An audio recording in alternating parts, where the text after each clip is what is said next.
On est dans une période qui est assez compliquée et assez inquiétante dans le peuple juif. On voit des phénomènes de polarisation dans le peuple. On voit que les cercles se détachent le plus les uns des autres. Chaque partie du peuple accuse les autres de tous les maux, se diabolise les uns les autres. Et on est vraiment dans une dynamique connue de polarisation. La question, c'est qu'est-ce qu'on peut faire et quelles sont peut-être les conceptions qui arriveraient à changer les choses en profondeur. Il y a un midrash que j'ai trouvé particulièrement fort et beau sur cette question-là, qui dit la chose suivante. Cette question ressemble au Paltin Shel Melech, au palais du roi, qui est posé sur différents bateaux.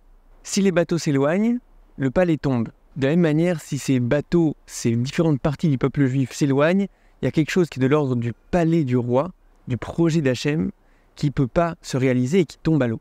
Et je pense que ce midrash dit quelque chose qui est très profond, qui est très fort, qui est que pour que ce palais se tienne, pour que le projet que le peuple d'Israël doit incarner puisse exister, il y a besoin que ces différents bateaux soient à proximité. Il y a besoin qu'on reste ensemble.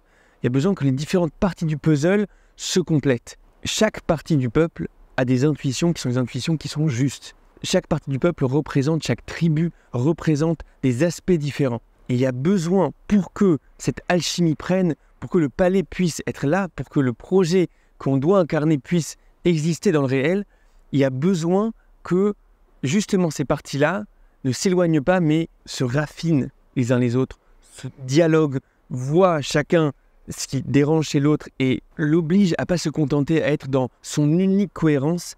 Il y a ce besoin-là. Pour qu'émerge ce projet, pour qu'émerge ce message, il y a besoin de ces interactions. Ces interactions, elles obligent un dialogue, parfois des discussions même vives, mais surtout pas que les bateaux s'éloignent. Si les bateaux s'éloignent, alors le palais tombe.